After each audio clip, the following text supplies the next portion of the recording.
Coucou William! Coucou Hélène, coucou nos petits poissons préférés. Comment ça va aujourd'hui? Ça va toi? Ça va bien. Tu parles d'un poisson, mais c'est pas parce qu'on publie cet épisode au poisson d'avril, bien au contraire, c'est parce qu'on va parler de fonds marins. Oui, de mystère des fonds marins aujourd'hui. Exactement. Toi, c'est quoi ton mystère? Ben moi, je vais parler entre autres du triangle des Bermudes, mais il y a beaucoup de choses qu'on connaît là, sur le triangle des Bermudes, fait que je veux C'est en parler forme de aussi triangle. d'autres endroits où il y a des choses étranges qui se sont passées. Des un peu à la mystères. manière du triangle des Bermudes. Ok, intéressant. Puis moi, ben, je vais parler d'un mystère, mais moins mystérieux à disparition, mais tout simplement de comment qu'on met ça, des fils d'Internet, dans le fond de l'océan. C'est vrai? Parce que c'est ça, Faut le savoir. faut le savoir. Puis on va le savoir. Ouais. Mais avant tout, On va lancer le générique. yeah.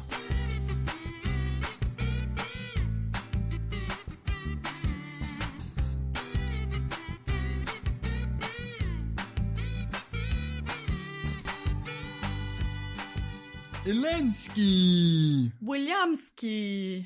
Le mystère que j'ai décidé d'élucider aujourd'hui concerne les internets, comme j'ai dit, cet endroit où on s'adonne à tous les plaisirs, comme par exemple écouter un balado.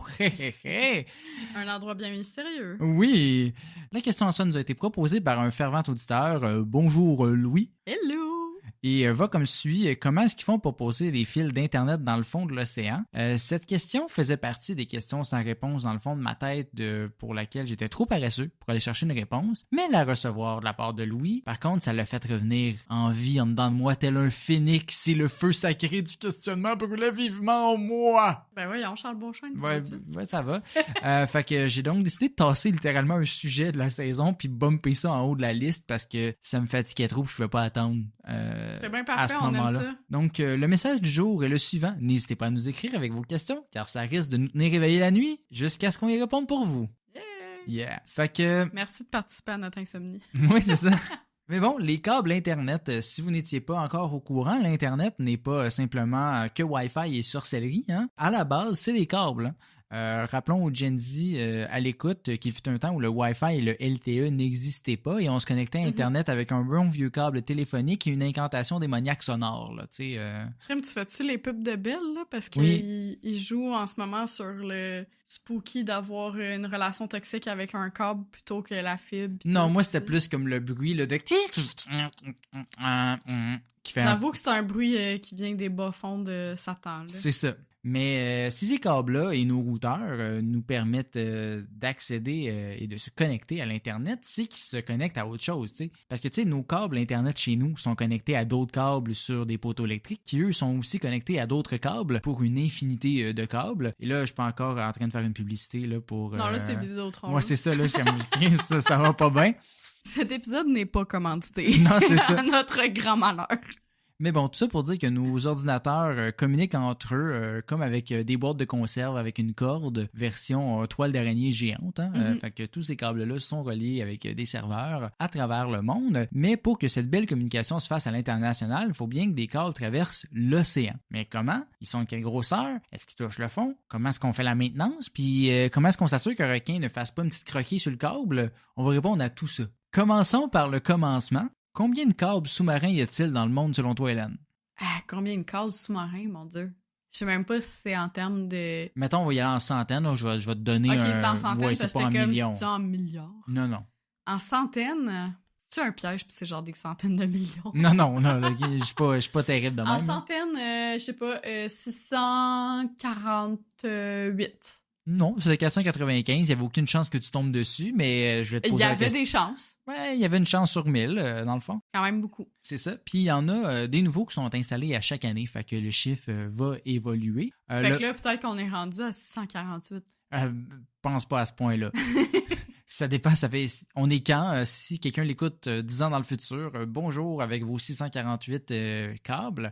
Mais ça, le monde d'aujourd'hui étant toujours de plus en plus dépendant de l'Internet et du cloud, qu'on doit toujours acheter de nouveaux câbles ainsi que remplacer des plus anciens déjà existants. Donc, des fois, c'est pas nécessairement qu'il y en a un qu'on va enlever pour en remettre un. Fait que là, au final, ça augmente pas le chiffre total. OK, Mais c'est pour mettre des câbles plus performants. je vois. Ces câbles peuvent avoir différentes longueurs, parfois plus court pour relier des îles, donc une centaine de kilomètres. C'est vrai que c'est court. Ou encore un maigre 19 000 kilomètres de long, comme le câble de Southeast Asia Middle East Western Europe 6, ou le SEA-MEWE6 pour les intimes, connectant 12 localisations dans 11 pays différents. Dans le fond, lui, il a fait la route des épices, là. Ben, un peu, mais pas Parce exactement. que là, tu parles Southeast. Ben, je vais te dire les pays. Ouais. Fait que ce tout petit câble passe de Singapour jusqu'à la France, en passant par l'Inde, le Djibouti, l'Arabie Saoudite et l'Égypte. Ah, ok, il passe par le nord de l'Afrique. Ouais. Fait que là. Parce que sinon, ça faisait vraiment, là, genre, ils ont pris la route de Magellan, là. Presque. Attends une minute, on reviendra. Là, les petits génies en géo vont dire ben, c'est parce qu'il y a un bout qui passe à la terre en Égypte, là, mais ça fait quand même un sapristi de long fil, là, malgré tout, 19 000 km. Autre élément à savoir, ce câble a aussi des embranchements vers les différents pays. C'est pas juste comme il longe la côte tout le long pour y toucher. Ça va comme, il va traverser l'océan, puis des fois, ça va faire une branche, comme un arbre, là, pour aller à ces différents pays-là. Donc, ça rentre dans le 19 000 km, mais ça reste quand même assez impressionnant, Singapour à Paris, là. Oui, là. C'est quand même pas de la merde. Puis c'est comme ça que fonctionne la majorité des câbles. C'est pas juste une très longue artère, il y a des veines aussi. Des belles images. Miam. En tout et partout, en date d'aujourd'hui, on retrouve un total d'environ 127 000 km de câbles actuellement dans l'océan. OK. Quand même pas pire. Quand même. Si vous pensiez, par contre, que c'était impressionnant ce que je viens de vous dire, sachez que Facebook est en train de construire un câble de 45 000 km de long, partant des UK et faisant littéralement le tour complet de l'Afrique et qui sera relié à 33 pays différents. Mais pourquoi? Mais pour avoir un câble qui touche à tous ces pays-là. Mais pourquoi Facebook veut avoir un câble? J'y arrive. Celui-ci devrait être complété incessamment sous peu, selon ce que j'ai vu. Puis si c'est pas déjà le cas au moment de cet épisode sort. C'est supposé sortir en 2024, ce câble. Mais ouais, Facebook n'est pas tout seul là-dedans. Puis je vais y arriver pourquoi il est là-dedans. Parce qu'un câble sous-marin, ça coûte cher. Hein? Mm-hmm. Ça coûte entre 300 et 400 millions de dollars à construire, généralement. Celui-là, probablement beaucoup plus. Oui, mais Facebook, c'est de la petite peanut pour eux, là, ça. Mais ça touche pas juste à Facebook. Hein. Tout le monde en bénéficie, notamment les compagnies de télécommunications. Donc, c'est généralement construit par des consortiums de ces compagnies-là. Comme ça, pas besoin que chacun passe son câble. Hein. Ils ont juste à dire, ben, on se met à gang dessus, puis on le partage. Et tant qu'à partager, ben, les GAFAM se sont récemment joints à la partie, histoire d'alimenter leur centre de données. Hein. Facebook a des plus grands centres de données au monde, avec Google et tout. Donc, oui, exactement. Donc, c'est pour ça qu'ils construisent des fils, parce que comme ça, ils peuvent connecter leur centre de données à travers le monde et accéder encore plus vite et encore plus faire d'argent. Avoir plus de data sur vous. Exact. En moyenne, les câbles sous-marins sont capables de faire transiter 35 terabits de données par seconde. En comparaison, notre Internet à nous, là, à nous ici, dans notre appart. Va à 120 mégabits par seconde. C'est rapide en sapristi. C'est 291 667 fois plus rapide que notre Internet. C'est parce qu'on est le fin fond de la plaie, oui. Oui, c'est ça. Mais en même temps, pour servir tout le monde, il faut que ça soit vite en anti-pépère. Sinon, outre le plus long, je t'ai aussi parlé du fait qu'on remplaçait les câbles plus désuets par de nouvelles technologies, histoire de suivre nos besoins incessants. La fibre optique! Belle, commanditez-nous, s'il vous plaît. on va y aller là, au maximum. Ça. Mais non, un de ces nouveaux miracles de la vitesse, c'est le Meria Cable, appartenant entre autres à Microsoft et Facebook. OK. Il part de Virginia Beach jusqu'à Bilbao, en Espagne, donc un 6600 km de long. Et plusieurs fuseaux horaires. Oui. Lui, il est 4,5 fois plus rapide que la moyenne, puis il roule à 160 terabits par seconde. OK. Avec ça, là, t'es download vite, tes vidéos de chat, là. T'as même pas le temps d'appuyer sur download qui a déjà loadé la vidéo. Et downloadé avant d'exister. Mais sinon, de quoi sont faits ces fameux câbles-là? Ben, d'Internet. Oui. Pas besoin d'expliquer. Merci. Tout est l'Internet. Tout est l'Internet. Eh bien, à l'intérieur, l'élément permettant au transport de données, en soi, c'est tout simplement la fibre optique. Je le savais. Belle, c'ti. On fait de la pub, là. Pour un cours sur le fonctionnement de la fibre optique, par contre, on se retrouvera dans un prochain épisode, si Dieu le veut. Mais bon, sache que c'est fait avec de la fibre optique. Ce que je peux vous dire aujourd'hui, par contre, c'est qu'un fil de fibre optique, c'est à peu près gros comme un cheveu. Du coup, on utilise de la gelée de pétrole et de la vaseline pour les maintenir ensemble et être sûr qu'ils soient bien lubrifiés. Ben, il faut les coller, les fils, pour pas qu'ils cassent, puis qu'ils traversent sur des milliers de kilomètres. Mais c'est-tu des cheveux longs de 19 000 km? Ouais. Oh shit! Ouais, c'est ça qui est impressionnant. Ben, en fait, là, je vais y aller avec les autres éléments parce qu'on n'a pas juste passé un cheveu en dessous de l'eau. Là, ça serait un petit peu... C'est pas ça, l'Internet. Ça serait pas juste un cheveu. J'ai beaucoup d'Internet, moi. Oui, c'est ça. Ces fils-là sont ensuite recouverts d'un tube de cuivre. Le tube sert à protéger, mais aussi à alimenter les câbles. Donc, ça prend de l'électricité pour les faire fonctionner. Comme c'est des câbles longs en sapristoche, on ajoute à ça des transpondeurs à tous les 100 km pour booster le signal. OK. Donc, il y a le tube de cuivre, un transpondeur, en fait, le tube de cuivre est là tout le long, transpondeur aux 100 km, puis là, ces transpondeurs-là permettent de booster le signal et éviter les pertes de données dans le fond de l'océan. Non, mais ils font pas juste tomber, là. Non, je sais, mais c'est juste, ça me fait rire d'imaginer. Tu sais, c'est tellement intangible, des données. Tellement énorme, ouais, c'est ça, mais c'est... Que je suis comme... C'est juste genre des bulles dans l'océan. C'est l'électron qui se rend pas, là. Ça. Ici, après, on arrête le côté utilitaire de la chose et on retrouve ensuite 5 autres couches de protection, soit une couche de polycarbonate, une d'aluminium, de câbles de traction, de polyester et d'une grosse couche de goudron. Ben oui. Ben, il manquait de pétrole là-dedans. Ben, c'est pour éviter que les trucs, l'eau passe à travers, ça protège. Fait que, c'est leur dry suit. Oui, exactement. Tout ça pour protéger les câbles des tremblements de terre, des éruptions volcaniques, des requins et des bateaux qui passent ainsi que ces câbles-là, ben, ils se brisent pas lorsque manipulés. Une fois toutes ces couches appliquées, les câbles font environ 3-4 pouces de large. C'est quand même petit, là. Ensuite, ces câbles-là sont mis sur la plus grosse bobine de fil que tu as jamais vue de ta vie et mis sur un bateau pour être déroulé dans les océans. Ceci n'est pas fait de façon aléatoire entre les deux territoires à couvrir. Des études de profondeur, pun intended, sont faites avant tout. On ne fait pas exprès de passer par la fosse des Mariannes. Tu sais, mettons, là, fait qu'on essaie d'aller dans les endroits que c'est pas trop creux. Puis aussi, on évite les plaques tectoniques. C'est pour pas que ton câble se ramasse entre deux puis qu'il coince. Ainsi qu'on évite aussi les endroits volcaniques là, pour le moins de dégâts potentiels. Ouais. D'ailleurs, parlant de dégâts, avoir un gros câble qui traîne dans le fond de l'eau près des côtes, c'est une bonne recette pour une catastrophe navale quand même. Là. Du coup, dans les zones moins profondes, les bateaux déversant les câbles dans l'océan traînent aussi une sorte de charrue au fond de l'eau qui creuse entre 3 et 7 pieds de profond pour ensevelir le câble. Fait que si tu te baignes sur le bord là, de la plage, mais tu vas pas piler sur un câble, il est creusé là, plus profond que ça. Il n'y a pas de risque d'électrocution, là. Ben, je pense pas qu'il y a un risque d'électrocution de façon générale, mais oui, effectivement. Hey, on sait jamais. On sait jamais. Moi, je me suis baigné dans la Méditerranée. Il y a des câbles dans la Méditerranée. Mais oui, il y a un risque. Il est pas élevé, mais il est là. Tu fais pas d'omelette sans casser des œufs. C'est ça. Tu t'électrocutes pas sans câble dans l'océan. Mais sinon, après ce bord de l'eau-là, on laisse vraiment juste les câbles descendre au fond de l'eau. Fait que ça va vraiment juste dans le fond de l'eau. Il n'y a pas rien de magique par rapport à ces câbles-là pour la suite. Les bateaux posent des câbles environ à 10 km/h. Ben, 10 km de câbles par heure. OK. Ça a du sens? Oui. Ben, ça reste que c'est 10 km/h. Oui. C'est pas vite. Ben, mais en même temps, tu veux pas le casser ton truc. Mais ils creusent au début, mais après ça, ils veulent juste comme l'étendre puis être sûr que ça aille bien, là, puis que ça ait le temps de toucher dans le fond, là. Oui.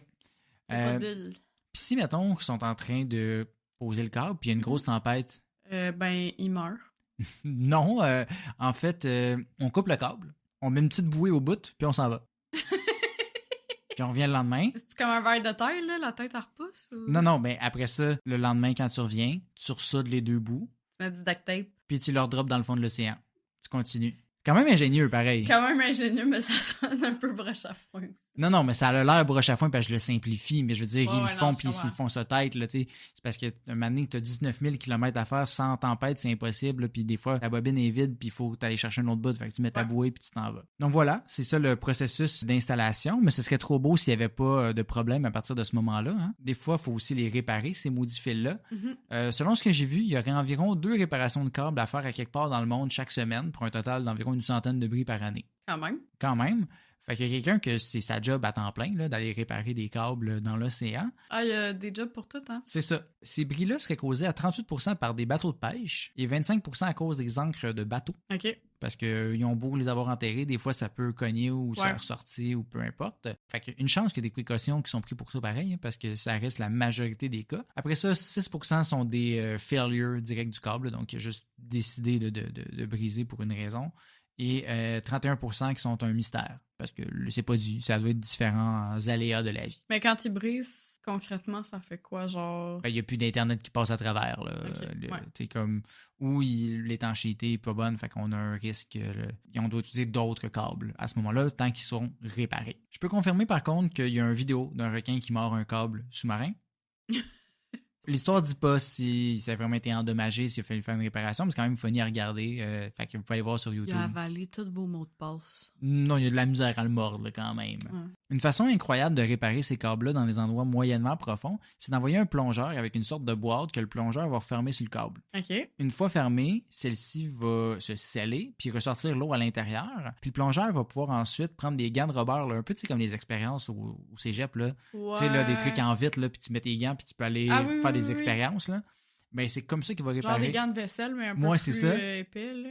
Mais cette boîte-là, ça fait ça. Puis tous ces outils sont à l'intérieur. Fait qu'il peut réparer le câble à l'intérieur de sa machine de même. C'est cool. Je trouve ça vraiment hot. C'est vraiment cool. Sinon, si c'est vraiment sur le bord de l'eau, ben, on peut tirer le câble vers la terre puis le réparer. Hein? Mm-hmm. Puis en haute mer, après, c'est un peu plus flou. J'ai cherché puis j'ai pas trouvé parce qu'on peut pas plonger nécessairement en profondeur des câbles. On va exploser comme les gens là, dans le sous-marin, là, les milliardaires. Là. De ce que je comprends, les bateaux de réparation vont descendre souvent des grosses pinces au bout d'un winch qui va couper le câble puis remonter les deux bouts sur le bateau pour ensuite les rabouter adéquatement. Fait qu'en gros, ils vont reprendre les bouées que je t'avais parlé tantôt. Mm-hmm. Fait qu'ils vont couper le câble, remonter. Mais ça, on peut faire ça jusqu'à 6500 pieds. Après, mystère marin, mon guess serait qu'on remonte le câble plus tôt. T'sais, genre, dans le fond, on va le chercher en haut, on le traîne jusqu'à temps qu'on revient au bout. Là, comme... Puis on le roule sur la bobine jusqu'à temps qu'on arrive à la faille.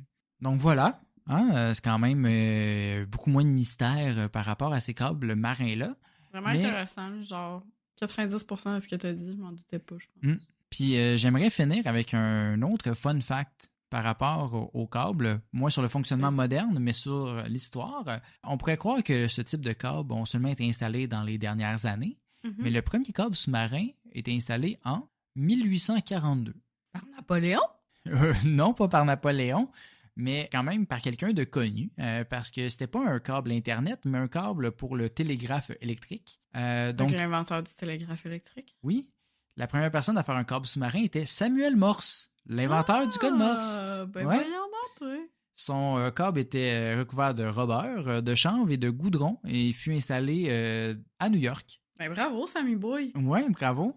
Puis ça a ensuite été utilisé à différents endroits dans le monde et le premier câble transatlantique a finalement été installé en 1858, passant de Terre-Neuve jusqu'à l'Irlande, puis servait aux communications pour les shipping companies. Fait qu'au lieu d'envoyer un bateau pour dire « Hey, j'ai besoin de telle affaire », tu peux envoyer un message. Ça prend genre 3 semaines pour que le bateau c'est ça. arrive. Fait que c'est un peu plus logique d'y aller comme ça. Mais sinon, voilà, les câbles sous-marins n'ont plus de secret pour nous.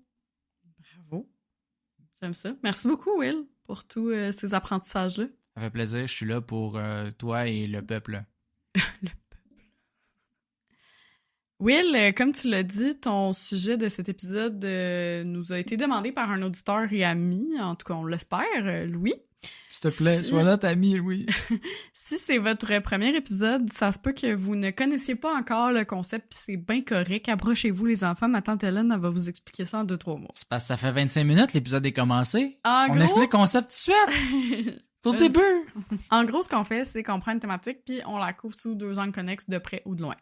Fait comme tu parlais d'eau et de fond marin dans cet épisode, je me suis demandé qu'est-ce que je pourrais bien dire au micro aujourd'hui. Tu sais, j'ai déjà fait un TikTok pour expliquer pourquoi l'eau de mer est salée. Je vous invite à aller le voir. Mais là, je me suis dit, bon, de quoi je peux parler aujourd'hui? Puis je me suis souvenue de quelque chose dont j'entendais tellement parler quand j'étais jeune. Puis aujourd'hui, on dirait putain. C'est le triangle des Bermudes. C'est comme les sables mouvants. C'est comme une crainte que t'as quand t'as 8 ans, puis après ça disparaît. Mais, tu sais, qu'est-ce qui devient d'après toi le triangle des Bermudes, là? On n'en parle plus, là. Est-ce qu'il s'est auto-aspiré? Est-ce qu'il a méta-disparu? Qu'est-ce qui se passe? Y a-tu été cancel? Je sais pas. Aujourd'hui, c'est ma mission creuser dans les bas-fonds du triangle des Bermudes et de ces endroits un petit peu mythiques, là, où des événements étranges se seraient produits. Fait que commençons avec le triangle des Bermudes, cette zone géographique de l'océan Atlantique délimitée par la Floride, Porto Rico et au sommet les Bermudes, ce qui forme un triangle de 500 000 km² quand même. Hey, c'est plus que mes câbles, ça. C'est pas mal plus, oui. Cet endroit, qu'on appelle aussi le Triangle du Diable, aurait été le théâtre de plusieurs phénomènes étranges, notamment des disparitions de bateaux et d'avions. Mm-hmm. On commence à parler du Triangle des Bermudes pour la première fois en 1950, mais même avant, il y a des histoires qui ont été rapportées dans ce recoin de la Terre. Paraîtrait-il que Christophe Colomb lui-même avait remarqué un dérèglement de son compas dans cette même région. Il est partout, Christophe. Il a tout conquis. Bref, revenons en 1950. Edward Van Winkle en a fait mention dans un article du Miami Herald. 2 ans plus tard, le magazine Fate a rapporté la disparition de 5 avions de chasse qui seraient survenus dans la zone en décembre 1945. OK. Et Détail Dark, je fais une charbouchaine de moi. Chacun notre tour. Oui, c'est ça. Les équipes de secours qui avaient été envoyées pour retrouver cet avion disparu en 1945, ben, ils n'ont jamais été retrouvés non plus. Oh shit, c'est un Inception d'avion qui disparaît. Ouais. Cette histoire sera donc à l'origine du mythe du Triangle des Bermudes que l'on connaît aujourd'hui, mais ce n'est qu'en 1964 que le journaliste Vincent Gaddis va le baptiser Triangle des Bermudes. En 1974, le journaliste du Los Angeles Times, Howard Rosenberg, sort un article sur les statistiques du Triangle des Bermudes. OK. Donc, entre 1974 et les 100 années précédentes, si tu veux, il y a près de 200 bateaux et 80 aéronefs qui auraient disparu dans ce secteur. C'est quand même pas rien. Hein? Et les gardes-côtes auraient reçu plus de 8000 appels de détresse liés à cette zone, évidemment. Fait que eux sont allés chercher les autres, là, théoriquement. Ben, pas tout le temps, mais en tout cas, ils ont reçu des appels SOS. Tu sais, des fois, c'était peut-être non, des canulars débrouillez-vous ou des trucs comme ça, là, mais tout ça pour dire que c'est ça. Ils ont quand même reçu presque 10 000 appels. Shit. Selon un article du National Geographic, en moyenne, on dénombre 4 avions et 20 bateaux qui disparaissent mystérieusement chaque année. Encore aujourd'hui? Ouais. Damn. Je te cache pas qu'à partir de là, les théories vont un peu dans tous les sens. Des enlèvements extraterrestres, la mythique Atlantide, une fissure spatio-temporelle, un monstre marin, un vortex menant vers une autre dimension, des champs magnétiques, des flatulences océaniques, ou des hypothèses plus plausibles comme des perturbations environnementales, voire des erreurs humaines. Mais là, t'es en train de me dire que c'est pas les aliens qui font ça, mais la nature de façon très normale. Ouais. Et les humains qui sont cons comme toujours. On va y revenir. Parce que c'est vrai qu'il y a quand même des histoires étranges, là, comme celle du Rosalie, un bateau français qui aurait été retrouvé au large de Cuba en 1840. Les voiles étaient déployées, tout l'équipement était en place et intact, mais aucune trace humaine à bord. Il y avait 0 humain. Puis il y était comme une quarantaine de passagers, là. Moi, je dis qu'ils sont arrivés à 2 bateaux, ils ont embarqué sur l'autre bateau, mais peut-être on va faire une joke. Peut-être. Ou encore l'anglo-australien qui n'a jamais été retrouvé et dont le dernier message reçu en 1938 était « Temps idéal, tout va bien ». Pourquoi on le retrouve pas si, supposément, tout va bien? Tout va bien pour se jeter à l'eau. Ouais. Fait qu'on peut se demander qu'est-ce qu'il y a de si spécial, ce triangle des Bermudes. La réponse, c'est rien. Ce n'est pas un endroit plus dangereux qu'un autre. Ça a même été confirmé par un rapport de la WWF en 2013 qui considère d'autres zones navigables comme étant assurément plus dangereuses. Carl Kruszelnicki, un vulgarisateur scientifique australien souvent appelé Dr. Carl, va même jusqu'à dire qu'il n'existe pas de triangle des Bermudes. Laisse-moi t'expliquer. Je te parlais de flatulence océanique tantôt. T'as un peu ri. Oui. Mais c'est quand même vrai que c'est une raison plausible au naufrage. Puis je t'explique, dans le fond, les océans, ça renferme parfois du méthane, un gaz qui est hautement inflammable et qui peut diminuer la densité de l'eau, former des bulles explosives et donc trouer la coque des bateaux et engendrer une perte de flottabilité. C'est quand même malade, là. C'est quand même malade. Ça, c'est sans compter que le méthane produit aussi une sorte de brume qui diminue la visibilité et donc complique la navigation. Les Bermudes se trouveraient aussi au sommet d'une montagne sous-marine de 4000 mètres de haut qui serait à l'origine de formations de récifs et sur lesquelles les bateaux se percutent avant de couler. On peut pas non plus omettre que c'est une zone propice aux ouragans et tempêtes. Hein? Ben oui, proche de la Floride, les Bermudes, tout on est est tout pas le mal temps, dans là. cette période-là, à l'automne habituellement. Puis des vents de 270 km/h, des vagues de 30 mètres, ça s'est déjà vu dans le coin, là, c'est pas nouveau. Encore une fois, c'est sans parler justement aussi des défaillances techniques et autres erreurs potentielles. Ouais, tu peux avoir un vieux bateau puis tu te ramasses là, c'est des grosses vagues, t'es faite, là. C'est ça. Fait que pour Dr. Carl, la proportion de navires et avions qui disparaissent est pas mal la même partout sur la planète. C'est juste qu'on a parlé de ce coin-là, fait que là, on les connaît un peu plus. La seule différence, c'est que dans la zone du Triangle des Bermudes, il y a souvent la présence justement de conditions météorologiques difficiles, justement avec les ouragans, les tempêtes et tout. Puis surtout, il y a un très grand volume en termes de trafic. Tu sais, c'est sûr que tu as plus de chances d'avoir un accident de voiture sur la 40 que tu prends tous les jours que sur une route en Gaspésie où tu vas peut-être aller 2 fois dans ta vie. Mais la 40 est pas forcément plus dangereuse que la route en Gaspésie. Mm-hmm. C'est juste une question de probabilité statistique. C'est ce qu'on appelle l'hyperfocalisation, un peu comme tu l'expliquais dans l'épisode sur les hystéries collectives, là, notre premier épisode de cette saison. Puis justement, notre fameuse disparition de 1945, il semblerait que le lieutenant Charles Taylor, qui était chef de l'escadron,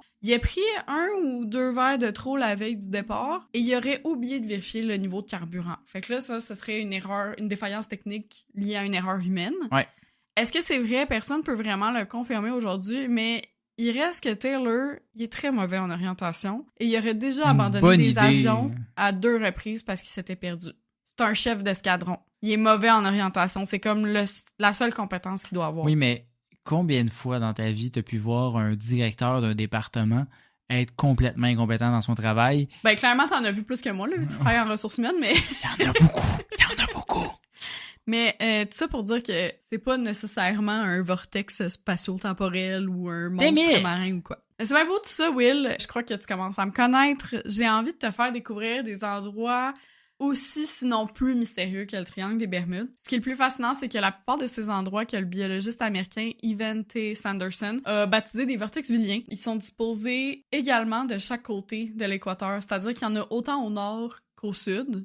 Je vais pas toutes les présenter, là, parce qu'il y en a quand même vraiment beaucoup. Millions! Mais non, pas des millions, là, mais plusieurs dizaines. Mais tout ça pour dire que, comme je disais, il n'y a pas d'endroit nécessairement plus dangereux sur Terre, tout ça. C'est juste que c'est des endroits où il y a des phénomènes étranges qui se sont passés. La première place dont je veux te parler, c'est Mohenjo-Daro, une ancienne ville de la vallée de l'Indus qui date de 2500 avant notre ère et est aujourd'hui un site archéologique au Pakistan. Un peu comme Pompéi, il y a un événement qui a rasé la civilisation qui s'y trouvait. L'affaire, c'est que personne ne sait ce qui s'est passé pour que la population disparaisse du jour au lendemain. OK.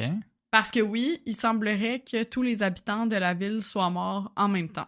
Là, c'est des aliens, c'est sûr. Ben, est-ce que c'était le fruit d'une catastrophe naturelle, d'une attaque d'un empire voisin ou encore la colère des divinités? Les archéologues et historiens cherchent encore. On va demander à nos ancêtres les extraterrestres, c'est sûr qu'ils ont la réponse. C'est ça. Parlons maintenant du jumeau oriental du triangle des Bermudes. J'ai nommé le triangle du dragon, dans ce que les communautés du Pacifique appellent la mer du diable. Pour te situer, là, on se trouve au sud du Japon, à l'est de Taïwan. La légende veut que le secteur abrite une ville sous-marine un peu à la manière d'Atlantide. On a d'ailleurs retrouvé des tonnes de monolithes. C'est-tu Atlanchine? Sacrément. On a d'ailleurs retrouvé des tonnes de monolithes sous l'eau. Est-ce qu'il est fier? J'en peux plus. Bon, on a d'ailleurs retrouvé des tonnes de monolithes sous l'eau taillés avec des angles parfaits de 90 degrés, ce qui est à la fois impressionnant et flippant, étant donné les moyens de l'époque à laquelle on pense qu'ils ont été créés pour faire des angles parfaitement droits. Il n'y a pas des rapporteurs d'angles ou des équerres. Les extraterrestres? Ouais. Mais tu t'en doutes, il n'y a pas que les pierres là, qui sont mystérieuses. Plusieurs avions et navires y auraient disparu, comme pour le triangle des Bermudes. Sauf que tu comprends qu'avec le nom triangle du dragon, les légendes ancestrales veulent que les disparitions de navires soient le résultat de dragons vivant au fond de l'eau et remontant à la surface pour agiter la mer et justement rapatrier les bateaux vers les bas-fonds. D'autres pensent plutôt que ce sont des démons qui créeraient des tourbillons. Mais la théorie la plus répandue en ce moment dans les îles japonaises, c'est qu'une crevette géante provoquerait des raz de marée en bougeant. Pas qu'il y a beaucoup de crevettes qui bougent puis que ça fait une crevette géante. Style un monde du Loch Ness. Clairement plus réaliste, là. Moi, je crois à la crevette, là. Quoi qu'il en soit, les autorités locales recommandent fortement d'éviter le secteur, le jugeant trop dangereux. As-tu déjà entendu parler de l'anomalie de l'Atlantique Sud? No. On parle d'un endroit situé à 300 km au large des côtes du Brésil dans l'océan Atlantique, tu l'auras compris. Ah oui, ça c'est la seule partie que je savais, là. C'est dans cette zone que le champ magnétique de la Terre serait le plus faible et les radiations les plus dangereuses, comme c'est là que la ceinture de Van Allen est la plus proche de la surface de la Terre. Les satellites arrivent à peine à prendre des photos, voire ils arrêtent de fonctionner. Même que des astronautes auraient eu des hallucinations. On sait pas pourquoi, mais pour ces raisons, on l'appelle le triangle des Bermudes de l'espace. OK. C'est toujours au triangle, là. Oui. De l'autre côté du globe, à l'ouest de l'Australie, on retrouve le bassin de Wharton, qui est le théâtre d'événements géologiques assez impressionnants, notamment de séismes. On est revenu sur Terre. Il n'y a pas des séismes dans l'espace. Non. Tu le sais, la plupart des séismes ont lieu à cause du mouvement des plaques tectoniques. On en a parlé tout à l'heure. Fait qu'on se dit que le bassin de Wharton, il est peut-être à cheval sur 2 plaques. Mais non, pas en tout. Il est bien enclavé là, dans les limites de la plaque australienne. Il y a peut-être un démon enfermé en dessous qui frappe pour s'en sortir. Ben, il y a plein de théories. La plus plausible, c'est qu'une nouvelle faille est en train de se créer dans ce secteur-là. C'est vrai que ça peut se créer, ben oui. À l'est de l'Australie et pas loin de la Nouvelle-Calédonie, fait que juste de l'autre côté du pays, là, l'Australie est gagnante, là, est entourée de petits vortex. Oh yeah! Il y a également une zone où on aurait vu plusieurs tourbillons et activités géologiques assez intenses. Dans cette zone, on retrouve l'île Sandy. Ou plutôt, on retrouvait parce qu'elle aurait disparu en 2012. Sauf que l'île Sandy, c'est une île fantôme. Pendant 140 ans, on a cartographié une île dans le sud du Pacifique qui n'existe tout simplement pas. Tout ça à cause d'une erreur topographique. Comme on crée les cartes en se basant sur les précédentes, ben l'erreur s'est perpétuée. Puis même l'imagerie satellite, avec ça n'a rien changé. Ouais, Ils sont pas fiés à ça. Il y a une île, je pense, proche du Mexique qui est comme ça aussi, qu'on cartographie encore toujours aujourd'hui, mais qui n'a jamais existé juste par tradition. Là. C'est en 2000 qu'il y a une personne qui a contacté le National Geographic en suggérant que l'île Sandy n'existait peut-être pas, mais il y avait comme aucune preuve qui était jointe à sa lettre. C'est juste en 2012 que des chercheurs qui sont passés dans le secteur ont réalisé qu'il n'y avait aucun lopin de terre à proximité des coordonnées où l'île aurait dû se trouver, qu'on a fait, ben peut-être qu'elle n'existe pas. Fait qu'elle a peut-être pas nécessairement disparu, elle a juste jamais existé. Exactement. Ou c'est un koala géant qui l'a mangé. Ok, reviens-en là de tes koalas. Pourquoi ça a pris autant de temps? Ben tout simplement parce que c'est le fin fond du bout du monde, puis on s'en préoccupe plus ou moins. Là. C'est plate, mais c'est vrai pareil. On va pas tant explorer ce secteur-là. Ben, s'il y a personne qui habite là puis que c'est loin de tout, tu y vas pas. Revenons chez nous. On est au Nunavut, dans les années 30. Joe Labelle, un trappeur, arrive dans un village aux C'est un nom de trappeur quand même, Joe Labelle. C'est un nom de trappeur, hein? Je me suis fait la même réflexion. Il arrive dans un village aux abords du lac Anjikuni, sauf qu'il y a personne, pas même une trace animale dans le village. Jusqu'ici, tu te dis, c'est peut-être pas si étrange, des villages fantômes, ça existe pour plusieurs raisons. J'en parlais dans l'épisode 19, que je vous invite à aller voir, évidemment. Joe Labelle, il a tout tué dans la région. Tout. Non. Lui-même. Mais Joe, il s'est permis de rentrer dans les huttes à la recherche d'une présence humaine, justement. Puis il est tombé sur des habitations vides, mais des tablées pleines de nourriture, des vêtements avec des aiguilles à coudre encore dans le tissu. Puis à une centaine de mètres du village, il aurait également retrouvé le cadavre de 7 chiens attachés à des arbres, probablement morts de faim. Pour ajouter à ça, il y a une tombe sous un Inukshuk qui aurait été ouverte, puis le corps manquait à l'appel. Ça, c'est fucking weird. C'est fucking weird. Puis vraiment, là, disparu du jour au lendemain, la nourriture était encore sur la table, pis tout, comme si... Mais il y a peut-être plus faim. Oui, mais là, un village entier. Il y a des chercheurs qui ont déterminé que le village avait probablement été abandonné 2 mois plus tôt, mais personne ne sait pourquoi ni où sont passés les habitants. Aucune hypothèse. C'est à cause d'un... c'est à cause d'un Wendigo. Peut-être. Aux États-Unis maintenant, plus précisément en Virginie-Occidentale, entre 1966 et 1967, plusieurs habitants de la ville de Point-Pleasant ont vécu une expérience surnaturelle. Ils auraient vu un homme papillon aux yeux rouges écarlates. La ville a organisé des battues pour retrouver le spécimen, mais sans succès. On est loin du triangle des Bermudes, là. On est dans des créatures, là. Ouais, mais je te parle d'endroits où ils sont passés des phénomènes étranges. Ouais, mais le papillon, il y a eu un film là-dessus. Ça se peut. Le 15 décembre 1967, par contre, le pont de la ville s'est effondré, tuant pas moins de 46 personnes. À partir de ce moment-là, il n'y a eu plus aucune trace de l'homme papillon dans la ville. Puis la légende veut qu'il se soit manifesté pour alerter les habitants de l'éventuelle catastrophe. Ou c'est une hystérie collective et après, on a fait le lien avec le pont. Potentiellement. Mais c'est fascinant, c'est fascinant.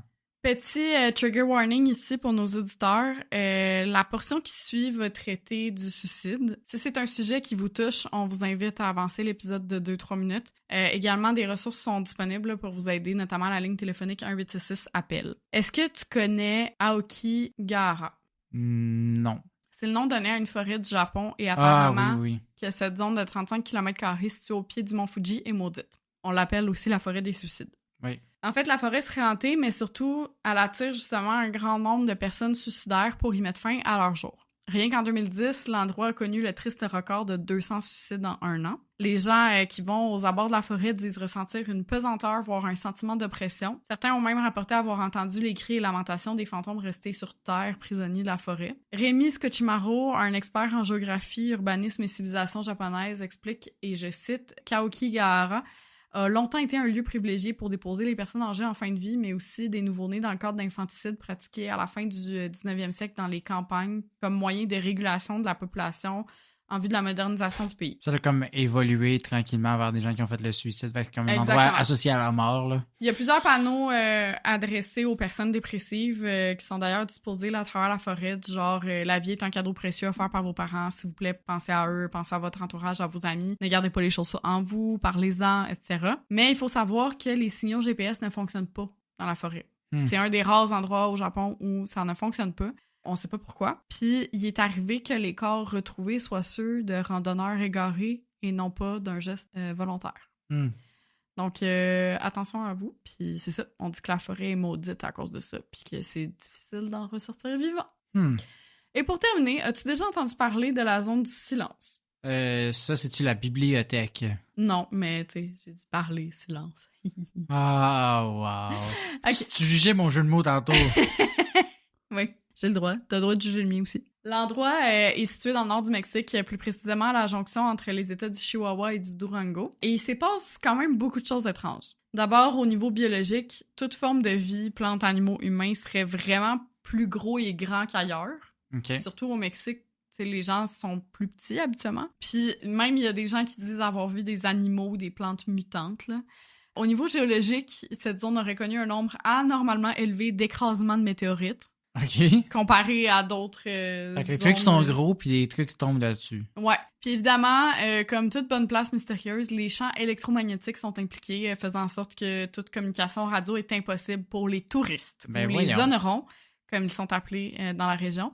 Raison pour laquelle on l'appelle la zone du silence. Ce qui est bizarre, c'est que les habitants au pourtour de la zone, là, les Mexicains, eux, ils disent avoir aucun problème de télécommunication. C'est juste les touristes qui ont de la misère là-bas? Ouais, apparemment.